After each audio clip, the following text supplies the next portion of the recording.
The quiet morning had just begun at the Global Communications Center in Geneva when the screens lit up with an unprecedented signal.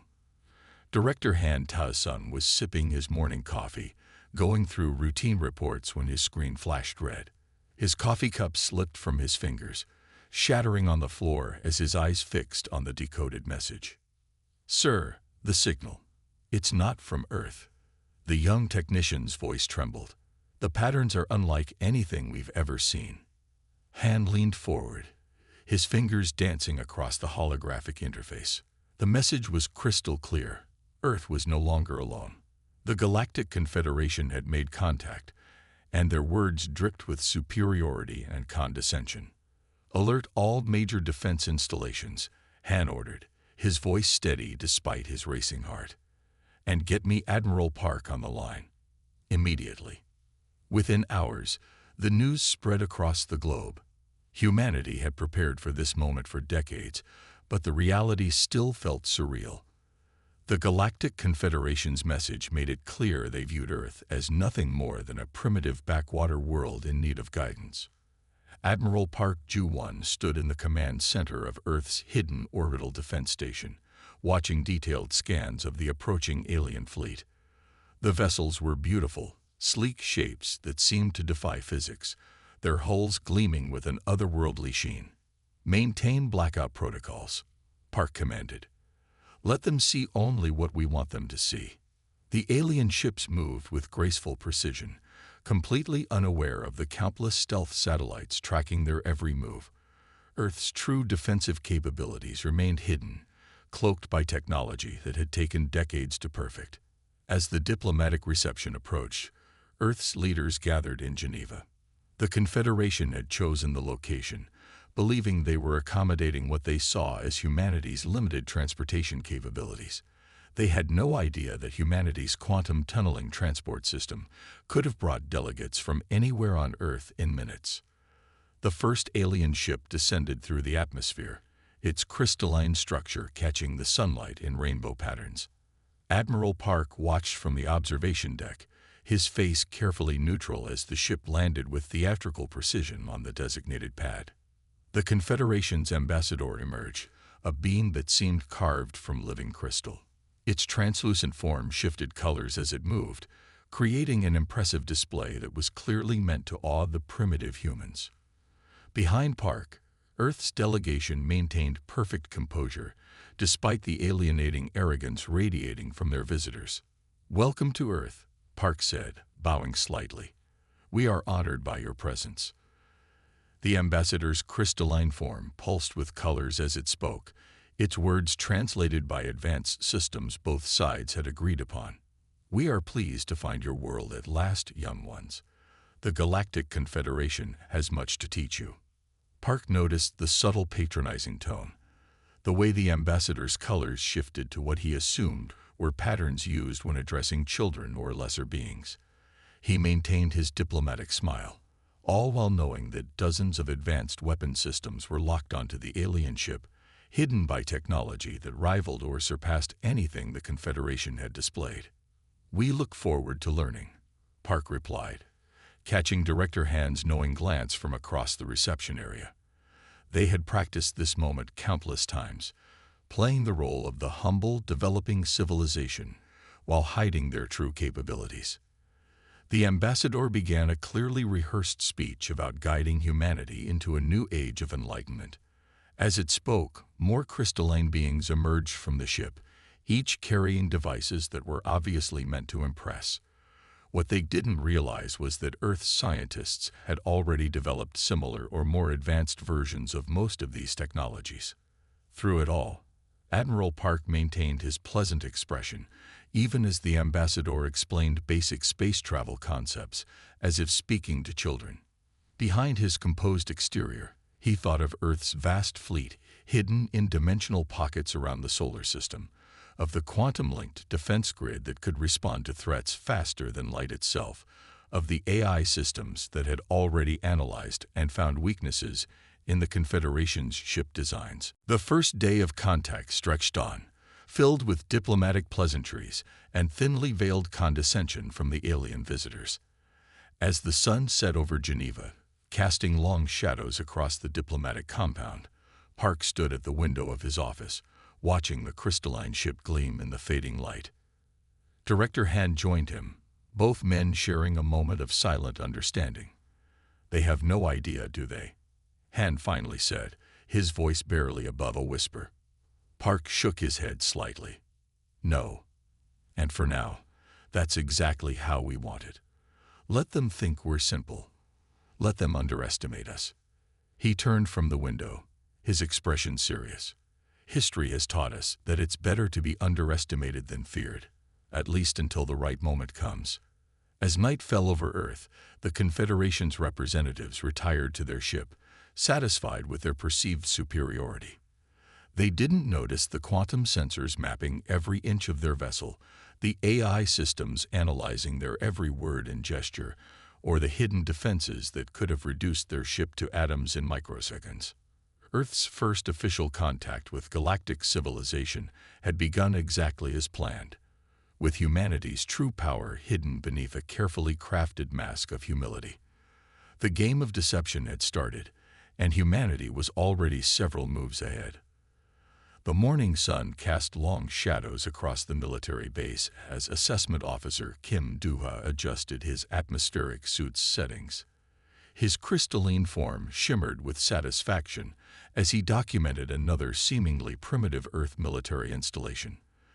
The humans called this one Fort Knox, and like the others, it appeared to be nothing more than a basic defensive position with outdated technology.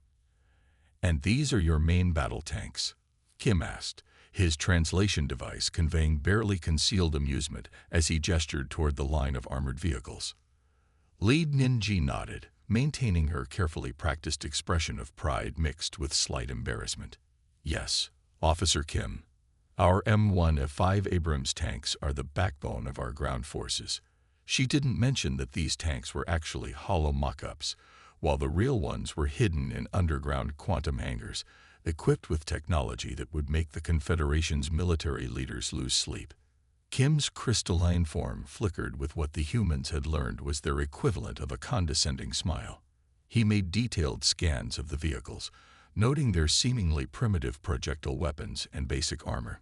His reports to the Confederation would describe exactly what Earth wanted them to see: a developing civilization struggling to master basic military technology.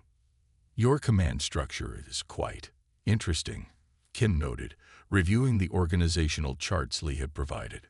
"So many separate military branches, all operating independently.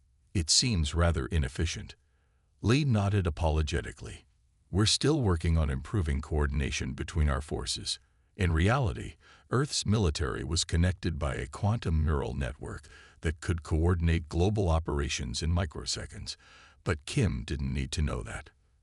The assessment continued throughout the day as Kim inspected what he believed to be Earth's most advanced military facilities. Lee guided him through carefully choreographed demonstrations of basic combat exercises. Soldiers fumbled with their weapons just enough to seem inexperienced, while military aircraft performed maneuvers that appeared impressive to a developing world, but primitive by galactic standards. "Your missile defense systems are particularly concerning," Kim noted, watching a demonstration where an interceptor barely managed to hit its target. Such systems would be nearly useless against modern space-capable weapons. Lee bit her lip to hide her smile, knowing that the real demonstration had happened miles away, where quantum-guided interceptors had taken down their targets before they even entered the atmosphere. The missiles Kim was watching were basically fireworks displays. In his quarters that evening, Kim compiled his daily report to the Confederation High Command. His fingers danced across his holographic interface as he documented Earth's apparent military weaknesses. "The humans maintain an alarming number of nuclear weapons," he wrote, "but their delivery systems are crude and easily interceptable. Their space defense capabilities are virtually non-existent." Meanwhile, Lee met with her team in a quantum-shielded conference room deep beneath the Earth's surface. The real command center hummed with activity as advanced AI systems monitored every movement of their alien visitors.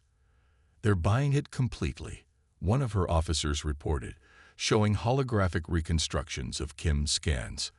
Their analysis programs are focusing entirely on our decoy systems. Lee allowed herself a small smile. Keep it that way. The more they underestimate us, the better our position when the time comes. As weeks passed, Kim's reports grew more detailed but no more accurate. He documented Earth's primitive cyber defenses, unaware that human quantum AI systems were easily penetrating the Confederation's own networks. He noted the scattered nature of Earth's orbital satellites, not realizing that what he saw was only a tiny fraction of humanity's space-based capabilities. The assessment period was coming to an end, and Kim prepared his final report with a sense of satisfaction. His recommendations would surely lead to Earth being classified as a Level 2 civilization, technically capable of space travel, but centuries away from being a significant power in the galaxy. What he couldn't know was that his every move, every scan, every transmission had been carefully monitored and allowed by Earth's true defense systems. The humans had learned more about Confederation technology from his assessment than he had discovered about Earth's real capabilities. Lee reviewed the final demonstration schedule with her team. They would show Kim exactly what he expected to see, a series of military exercises that would seem impressive to a developing world, but laughably basic to the Confederation. Remember, she told her forces, we're not trying to impress them. We're trying to be forgettable. The kind of civilization they'll dismiss and underestimate. As Kim's assessment ship lifted off from Earth for the last time, he felt confident in his analysis. Earth was centuries away from being a significant player in galactic politics. His report would ensure they received the appropriate level of oversight and guidance from the Confederation. Lee watched the ship disappear into the sky, then turned to her actual command center. The holographic displays showed Earth's true military might, vast fleets hidden in dimensional pockets, weapons that could reshape reality itself, and defenses that could stop any known form of attack. Send word to command, she said quietly. Phase 1 is complete. They see exactly what we want them to see. The greatest defense Earth had wasn't its advanced technology or hidden weapons. It was the ability to appear harmless while being anything but. As Kim's ship vanished into hyperspace, Earth's real military forces continued their preparations, hidden from the galaxy's eyes, but ready for whatever might come. The Crimson Blade fleet dropped out of hyperspace at the edge of Earth's solar system.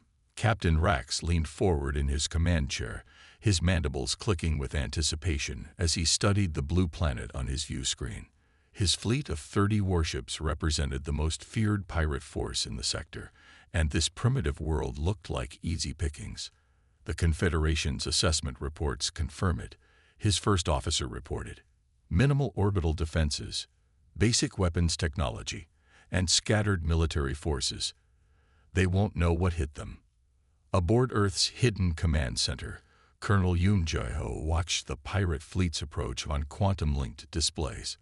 The aliens thought they were being stealthy, but Earth's true sensor network had detected them the moment they entered the system. Should we alert the Confederation? A junior officer asked, watching the pirate ships move closer. No, Yoon replied calmly. This is exactly the opportunity we've been waiting for. Start evacuation protocols for the civilian orbital stations. Quietly. Dr. Kang Haijin stood beside him, her fingers dancing across holographic controls as she fine-tuned the cloaking systems she had spent years perfecting. The pirates' sensors were scanning what appeared to be defenseless space around Earth, completely missing the vast network of weaponry hidden just out of phase with normal spacetime. Target solutions ready, she reported. The quantum grid is primed. Captain Rax divided his fleet into attack formations. Remember, he transmitted to his ships, we want their resources and technology intact. The Confederation says they're primitive, but even primitive technology can be profitable. The pirates had no idea they were being watched, analyzed, and targeted by systems far beyond their comprehension. Earth's true defensive grid was a masterpiece of engineering. Weapons platforms, hidden in quantum pockets, AI-driven targeting systems that could predict enemy movements before they happened, and gravity manipulation technology that could tear ships apart at the atomic level. "They're entering optimal range," Hume announced. "Let them get closer. Let them think they have us." The pirate fleet moved confidently toward Earth, their sensors showing only a handful of primitive satellites and space stations. Captain Rax was already calculating his profits when the first sign of trouble appeared. "Sir, I'm detecting some odd energy readings," his sensor officer reported. "They're very faint, but—" "Defensive grid active," Dr. Kang announced on Earth, her voice steady as she deactivated the quantum cloaking fields. "They can see us now." The pirates' view of space suddenly changed. Where there had been empty void, now thousands of weapons platforms shimmered into existence. The primitive satellites transformed, revealing their true nature as advanced combat stations. "Impossible!" Rex screamed, mandibles clicking frantically. All ships, evasive action. But it was far too late. Colonel Hume gave the order with calm precision. "Eliminate the threat." Earth's defensive grid came alive in a display of firepower that would be talked about across the galaxy for years to come. Quantum-guided energy beams sliced through the pirates' shields as if they weren't there. Gravity weapons crushed entire ships into balls of compressed matter. AI-driven targeting systems predicted and countered every attempted evasive maneuver. "Break off. Retreat," Rax ordered, but his ships were caught in a web of overlapping fields that prevented them from entering hyperspace. His own vessel shuddered as multiple weapon systems targeted it simultaneously. From his command center, Yoon watched the battle with professional detachment. It wasn't really a battle. It was a demonstration. Earth had deliberately allowed the pirates to get close enough to ensure that any observers would see exactly what happened next. "Send the standard warning to any cloaked observers," he ordered, knowing that Confederation ships were likely watching from hiding. The message went out on all frequencies. "This is Earth Defense Command. Let this serve as a warning to any who would threaten our world. We are not helpless. We are not primitive. We are not prey." The entire engagement lasted less than 5 minutes. When it was over, the most feared pirate fleet in the sector was nothing but scattered debris. Only Captain Rax's command ship remained, deliberately spared to carry the message back to the galaxy. "You may leave," Hume transmitted to the terrified pirate leader. "Tell others what you witnessed here today." As Rax's damaged ship limped away into hyperspace, Dr. Kang began reactivating the cloaking systems. Earth's defenses disappeared from view once more, hidden but ready. "How long until the Confederation responds?" she asked. "Hours at most," Hume replied. "Their hidden observers will be transmitting everything they just saw. The galaxy is about to learn that they severely underestimated Earth." In the following hours, as news of the battle spread across subspace communications, the galaxy's political landscape began to shift. The primitive world that everyone had dismissed had just destroyed a pirate fleet that even the Confederation feared. Questions were being asked, assumptions were being challenged, and Earth's carefully maintained facade of weakness had served its purpose. Colonel Yoon and Dr. Kang watched the diplomatic channels light up with urgent messages. Earth had revealed just enough of its true power to make the galaxy nervous, but not enough to show their full capabilities. It was exactly as planned. "Phase 3 complete," Yoon noted in his log. "Now we wait for their response." The age of pretending to be helpless was over. Earth had shown its teeth, and the galaxy would never view humanity the same way again. The Grand Chamber of the Galactic Council buzzed with nervous energy as General Koi Sung-min walked to the central platform. Hundreds of alien representatives from across the galaxy watched with a mixture of fear and curiosity. The destruction of the Crimson Blade pirates had forced this meeting, and now Earth would finally show its true face to the stars. "Honorable members of the Council," Choi began, his voice steady and clear. "For centuries, humanity has hidden its true capabilities. Today, that ends."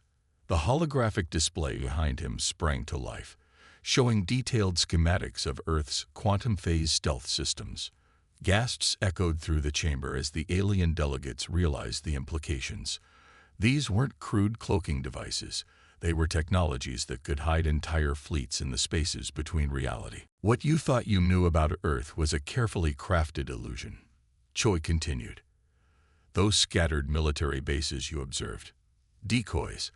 Those primitive weapons. Props. The real Earth military has existed in the shadows, preparing for the day we would need to defend ourselves. Chief Engineer Nam Yanji stepped forward, her hands dancing across the control panel. The display shifted to show Earth's true orbital defense network. The alien military experts in the chamber leaned forward, their various biological features showing signs of shock and disbelief. This is impossible, a crystalline being from the Confederation's Military Assessment Bureau interrupted. Our surveys showed no signs of such technology. Nam smiled. That's because you saw exactly what we wanted you to see. She brought up footage from the pirate battle, but now overlaid with technical data showing the true complexity of Earth's defensive systems. Your scanning technology is based on conventional physics. Ours operates on principles you haven't discovered yet. The chamber erupted in discussion as Nam demonstrated how Earth had developed AI systems that could predict and counter any known form of attack. The aliens watched in stunned silence as she showed simulations of human weapon systems that could bend gravity, manipulate time, and tear holes in space itself. But how? A reptilian delegate demanded. Your species has barely left its solar system. General Choi activated another display, this one showing various alien craft that had crashed on Earth over the centuries. We weren't always alone. Every time a ship crashed on our world, we learned. We reversed engineered. We improved. And most importantly, we kept it secret. The revelation that humans had been quietly studying alien technology for hundreds of years sent another wave of shock through the chamber. Nam took the opportunity to demonstrate how Earth had taken these scattered pieces of advanced technology and developed them in ways their original creators never imagined. Your species focuses on direct applications of technology, she explained. Humans look for connections, for ways to combine and reimagine. We don't just use technology. We transform it. The displays showed how Earth had merged alien quantum physics with human computer science to create AI systems that could think in multiple dimensions. How they had combined anti-gravity technology with Earth's understanding of electromagnetic fields to create weapons that could disable ships without destroying them. This isn't just about military power, General Choi emphasized. It's about survival. Humanity has spent its entire history preparing for threats, adapting to challenges, and overcoming obstacles. We brought that same mindset to our place in the galaxy. Nam demonstrated Earth's combat doctrine, showing how human forces were trained to be adaptable rather than specialized. The alien military experts watched in fascination as simulations showed human troops seamlessly switching between different combat roles and technologies. Your force is trained to master specific weapons and tactics, Nam explained. Our force is trained to master adaptation itself. In the time it takes your troops to decide which protocol to follow, ours have already created a new solution to the problem. The demonstration continued for hours as Earth revealed technology after technology, capability after capability. The alien delegates learned how humans had developed shields that didn't just block attacks, but redirected their energy, weapons that could target specific molecular bonds, and communication systems that operated outside normal spacetime.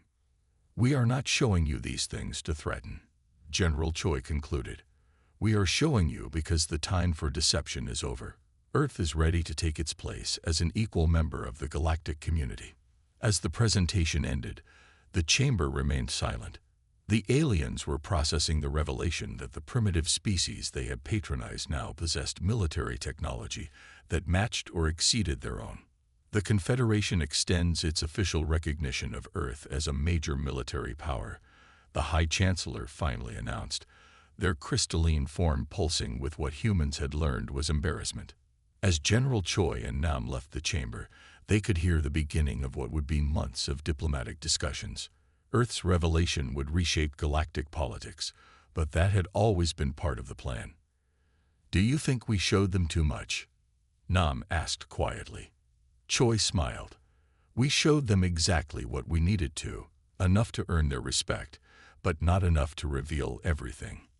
After all, humanity still has a few surprises left." The revelation was complete, but it was only the beginning. Earth had stepped onto the galactic stage, not as a primitive newcomer, but as a power that had been hiding in plain sight all along. The galaxy would never be the same. The endless corridors of the Galactic Confederation's diplomatic wing had never seemed so busy. Ambassador Song Jae-yun moved through the chaos with practiced grace, watching as representatives from 100 different species rushed to revise treaties and alliances in light of Earth's revelation. A week had passed since General Choi's presentation, and the political landscape of the galaxy was transforming by the hour. The massive Meridian warships that had been stationed near Earth's solar system vanished overnight, their commanders suddenly remembering urgent business elsewhere in the galaxy. "Ambassador Song," a voice called out. She turned to see Baek Hyun-woo, the head of the Confederation's Security Council, hurrying toward her. His crystalline form flickered with what she had learned to recognize as anxiety. "We need to discuss the new security arrangements," he said, falling into step beside her. "The Meridian Empire's withdrawal has created a power vacuum in your sector." Song allowed herself a small smile. A vacuum? Or perhaps they simply realized that Earth doesn't need their protection after all. The corridors around them were filled with diplomats and military attaches from every major power in the galaxy. Species that had ignored Earth's existence a week ago now fought for appointments with human representatives. The revelation of Earth's true military capabilities had turned the galaxy's political hierarchy upside down. "The Arcturian Dominion is proposing a direct alliance," Baek continued, his crystalline form shifting colors rapidly. "They've never offered that to a newly recognized power before." "Yes, I received their proposal this morning," Song replied calmly, along with similar offers from 12 other major powers. They entered the main conference chamber, where dozens of holographic displays showed the ongoing redistribution of military forces across the galaxy. The aggressive species that had positioned their fleets near Earth were suddenly finding reasons to be elsewhere. No one wanted to risk provoking a power that had hidden its true strength so effectively. "The Security Council is preparing a revised assessment of Earth's status," Baek said, gesturing to a document floating in the air before them. "We're recommending immediate elevation to major power classification." Song reviewed the document with careful attention. Just weeks ago, the same council had classified Earth as a primitive world needing guidance and protection. Now they were scrambling to acknowledge humanity's true position in the galactic order. "The Meridian Empire's ambassador is requesting an urgent meeting," a aide announced, approaching them quickly. "They want to discuss establishing formal diplomatic relations with Earth. The same Meridians who last week called us barely evolved primates." Song asked, her voice carrying just enough edge to make the aide flinch. "How interesting. Please inform them that Earth's diplomatic calendar is quite full at the moment." Across the chamber, representatives from various species watched her with new respect and more than a little fear. The revelation that humans had successfully hidden their true capabilities for so long had shaken their confidence. If Earth could conceal such power, what else might they be hiding? "The Confederation's Military Analysis Bureau wants to know if Earth would be willing to share some of its defensive technologies." Baek ventured carefully. Song's expression remained diplomatic, but her eyes held a hint of amusement. "I'm sure we can discuss technology sharing. After proper treaties are signed and trust is established, Earth remembers how we were treated as primitives." The message was clear. Earth would not be rushed into alliances or pressured into sharing its capabilities.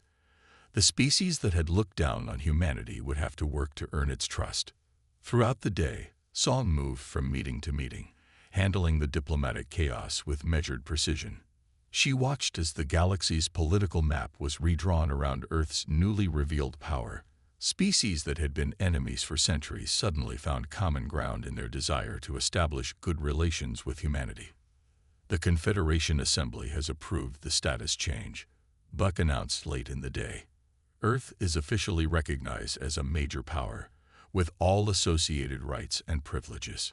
Song accepted the formal notification with a graceful nod, but inside she felt a deep satisfaction. The galaxy was learning what humanity had known all along, that appearances could be deceiving, and that underestimating others was a dangerous mistake. As she prepared to return to her office, a final message arrived. The Meridian Empire, known for its aggressive expansion and disdain for lesser species, was formally apologizing for its previous attitude toward Earth. "Tell them their apology is noted," she instructed her aide, "and remind them that actions speak louder than words." Looking out at the glittering expanse of space from her office window, Song reflected on how quickly things had changed. Earth had revealed only a fraction of its true capabilities, yet that had been enough to reshape the galaxy's political landscape. The fear and respect in the eyes of other species' representatives told her that humanity's plan had worked perfectly. They had hidden their strength until the right moment, and now they would help shape a new galactic order, one where no species would be dismissed as primitive simply because they chose to appear so. The political fallout would continue for months, but Earth's position was secure. They had earned their place among the stars not through conquest or intimidation, but through patience, preparation, and the careful revelation of power at exactly the right moment. As night fell over the Confederation capital, Song allowed herself a moment of pride. Humanity had played the long game and won. The galaxy would never be the same, and that was exactly what they had planned all along. Osei-jin watched from the observation deck as the massive Arcturian warship descended through Earth's atmosphere. The vessel's organic crystalline structure glowed with internal light, a testament to the Arcturians' mastery of bioengineered technology. As the most advanced civilization in the galaxy, their choice to ally with Earth had shocked many. But Oh knew exactly why they had made this decision. Commander Im Da-hyun stood beside her, his experienced eyes analyzing every detail of the approaching ship. "Their biotech is impressive," he noted, "but their tactical doctrine is rigid. That's where we come in." The Arcturian vessel landed with fluid grace at the newly constructed joint training facility in the Mojave Desert. The landing pad was designed to accommodate ships from dozens of different species, but this was the first time it would host an official military alliance partner. Research Director Shin Mi-rae hurried down the corridor to join them, her tablet displaying real-time analysis of the Arcturian ship's capabilities.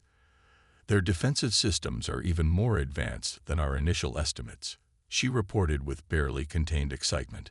The ship's main hatch opened, revealing the Arcturian military delegation. Their crystalline bodies shifted through patterns of blue and gold, their formal colors, as they approached. Leading them was High Commander Vex, their most decorated military officer. "Welcome to Earth," O greeted them in perfect Arcturian harmonic speech, a gesture that clearly impressed the visitors. "We are honored to begin this historic partnership." The first joint training exercise began the next day. Commander Im watched as human and Arcturian forces attempted to work together in a simulated combat scenario. The differences in their approaches became immediately apparent. "Your soldiers move unpredictably," Vex observed, watching the humans adapt their tactics on the fly. "We were taught that such chaos reduces combat efficiency." Im smiled. "Watch what happens next." The human forces suddenly shifted their formation, executing a maneuver that seemed random but perfectly countered the enemy's response. The Arcturian officers watched in fascination as the humans demonstrated their adaptive combat doctrine in action. Meanwhile, in the research division, Shin Mi-rae worked with Arcturian scientists to combine their technologies. The aliens' biological computers merged surprisingly well with Earth's quantum systems, creating hybrid technologies that neither side had imagined possible. "Your approach to technology is unique," the Arcturian chief scientist noted. "You don't just use tools, you reimagine their very purpose." Days turned into weeks as the alliance grew stronger. The training exercises became more complex, with both sides learning from each other. The Arcturians taught humans the secrets of their biotech, while Earth's forces showed them how to think outside their rigid tactical doctrines. Improvisation is not chaos. IAM explained during a joint briefing. It's the ability to see opportunities where others see only obstacles. The breakthrough came during a live-fire exercise against automated drones. An Arcturian unit found itself in trouble, their traditional tactics failing against the drone's unpredictable attacks. Without hesitation, the human forces adapted their own strategy to support their allies, demonstrating the true potential of their combined capabilities. That was remarkable, Vex admitted afterward. Your forces didn't just help ours, they adapted their entire approach to complement our strengths. In the research labs, similar breakthroughs were happening daily. Shin's team had successfully merged Earth's quantum phase technology with Arcturian biocrystals, creating defensive systems that could adapt and evolve during battle. This is beyond what either of our civilizations could have achieved alone, Shin told O during their daily briefing. The Arcturians' precision, combined with our creativity, is producing remarkable results. The alliance was proving more successful than either side had dared hope. Earth gained access to centuries of advanced technological development, while the Arcturians learned new ways of thinking about warfare and innovation. Your species views limitations differently than we do, Vex told IAM during a strategic planning session. Where we see boundaries, you see challenges to overcome. As the first month of the alliance drew to a close, both sides prepared a demonstration for their respective governments. The combined human-Arcturian force executed a series of maneuvers that showcased their new capabilities, moving with both precision and adaptability. This is just the beginning, O told the assembled observers. Together, we're creating new possibilities for both our civilizations. The success of the Earth-Arcturian alliance sent ripples through galactic society. Other species watched with growing interest as two vastly different approaches to warfare and technology merged into something entirely new. We chose well in selecting Earth as our first true alliance partner, Vex admitted to IAM as they watched their forces train together. Your people continue to surprise us. The partnership had grown beyond a simple military alliance. It had become a testament to what could be achieved when different species work together as equals, each bringing their unique strengths to create something greater than the sum of its parts. As the sun set on another day of joint operations, O reflected on how far they had come. Earth had proven itself not just as a military power, but as an innovative partner capable of transforming how the galaxy approached both warfare and peace. The First Alliance, as it would come to be known, marked the beginning of a new era in galactic history. It showed that true strength lay not just in technology or tactics, but in the ability to learn from and work with others to create something entirely new. This was the future humanity had prepared for all along, not just to defend itself, but to help forge a stronger, more adaptable galactic community. Marshal Quan Minho stood at the window of his office at the Earth Space Warfare Academy, watching alien cadets from 50 different species training in the yard below. 10 years had passed since humanity had revealed its true power to the galaxy, and the changes still amazed him. A holographic message blinked on his desk. Another request from the Meridian Empire to increase their student quota at the academy. Quan allowed himself a small smile, remembering how the Meridians had once dismissed humans as primitive apes. Instructor Ryuhana's voice came through his comm system. "Sir, the new class is ready for your welcome address." In the academy's main hall, hundreds of cadets sat in tiered seating designed to accommodate beings of all shapes and sizes. Crystalline Arcturians shared space with tentacled Xylaxians and energy-based Vorax. All of them had come to learn humanity's approach to warfare. "Welcome to Earth," Quan began, his voice carrying across the hall. 10 years ago, most of your species thought we were barely capable of spaceflight. Today, you're here to learn from us. That's your first lesson. Appearances can be deceiving. Ryu watched from the side of the stage as the alien cadets absorbed his words. She had been there during first contact, had helped maintain the illusion of Earth's weakness. Now she taught the galaxy's future military leaders how to think like humans. Traditional military doctrine focuses on perfecting existing strategies, Quan continued. Human doctrine focuses on creating new ones. That's why you're here, not to learn our tactics, but to learn how we think. The afternoon's practical exercise demonstrated his point perfectly.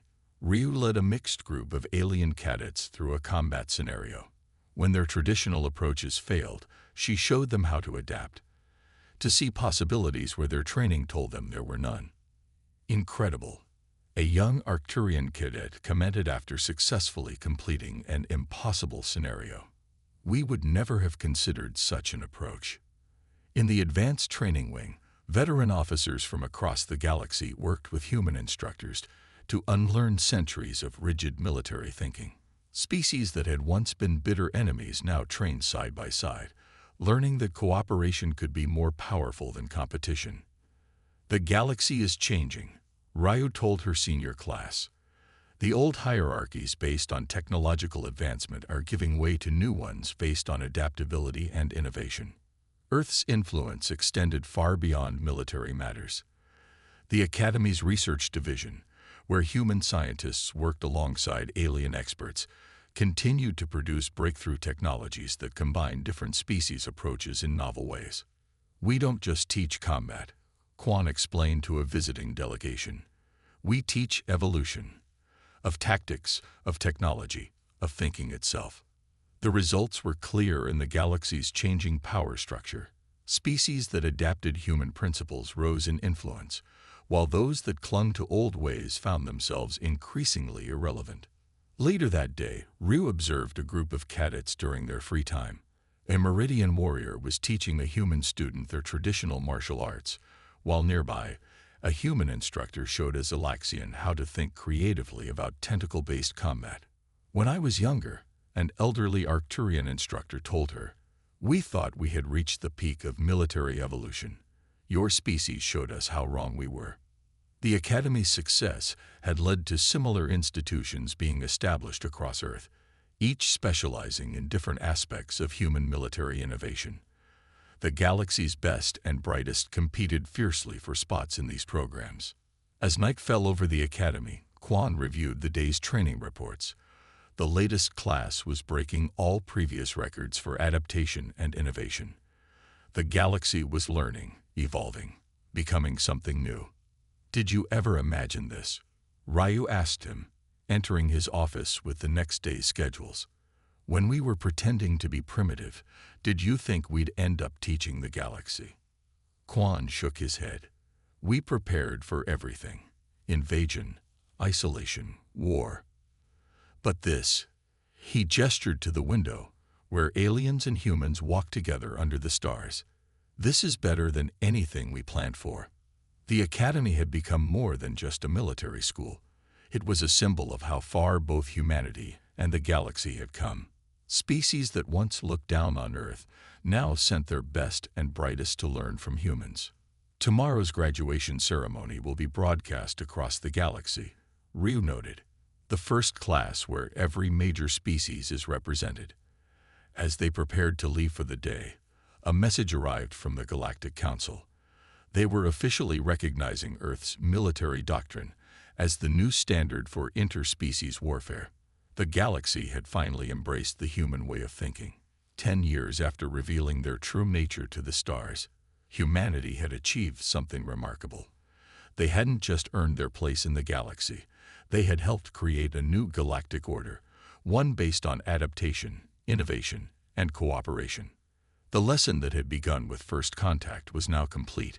Never underestimate a species that had spent its entire history preparing for the unknown.